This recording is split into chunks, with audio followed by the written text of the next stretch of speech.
I'm Aaron Keek, and I'd like to tell you a little bit about Tunkhannock Area School District. I chose Tunkhannock because that's the school that I attended when I was going to school.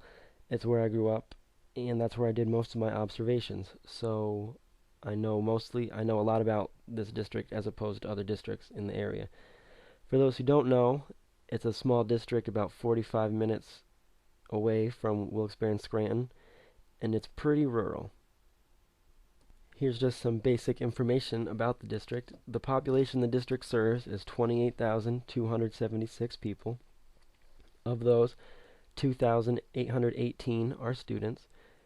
Teachers, as of 2010, were 239, but last year 30 were furloughed due to budget cuts, so there's 209 teachers, which is a 13 to 1 student to teacher ratio, which is better than the 14 to 1 average ratio in Pennsylvania.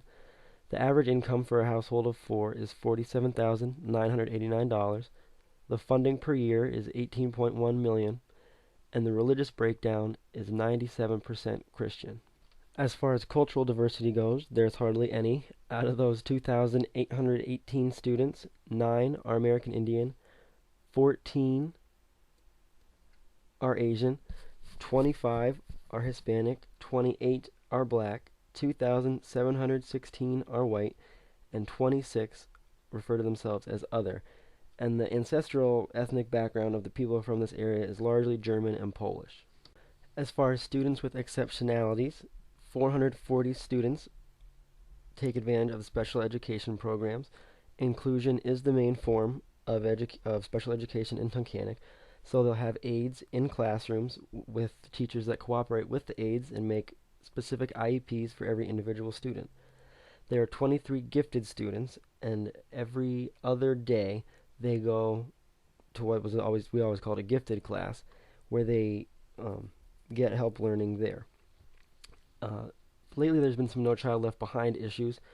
For the past 2 years, Tunkhannock High School at least, those are the stats I focused on because that's where I would be teaching if I were to teach there, have failed to make adequate yearly progress for the last 2 years in all of their Keystone exams.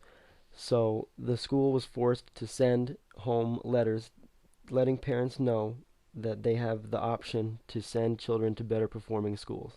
Now, how do you teach all this diversity? Well, first, I start out with an atmosphere of respect. It's very important that students respect each other's differences, whether they be ethnic, racial, learning, socioeconomic, religious. You need to respect those. It's okay if that they're different, but you need to accept and understand that everyone is different. So to start out with multicultural education, since there's not many multicultural students in class, maybe meet one-on-one with the multicultural students and ask if there's anything that they would like to be done differently in class. If perhaps they want the heritage talked about more. As a history teacher, I could certainly do that. Many students have different learning ability levels, so some will move much faster than others, so I think this is where student assessment comes into play. And perhaps at the end of class, I would give them a, a little paper that asks if class was moving too fast or too slow and make accommodations there. Technology is very important, but not everybody has access to that, so I would make technology used only in a group setting where everyone had access to it. What I think is the most important is learning styles. There's direct instruction, group learning, individual learning, lecture. Some students like lecture. So it's important that all the students are being taught to their style.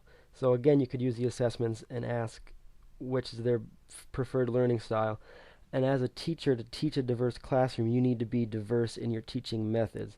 It's not important that you're the best at teaching every way, but you need to know how to teach enough of a certain way that all of your students are educated.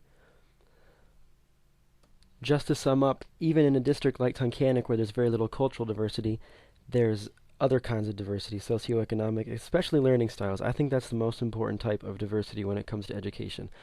And it's very important to foster an attitude of respect. You as a teacher need to respect that students will be different, and students need to respect that other students will be different. And the main thing is that you need to have diverse teaching methods. It won't. I went to a high school where a lot of teachers taught every student the same way, and I know I didn't benefit fully from that, and maybe some of my classmates didn't. I can't speak for them. but it's very, very important that you at least know how to teach a few different teaching methods, if not all of them, so that your students feel comfortable and are learning to the best of their abilities.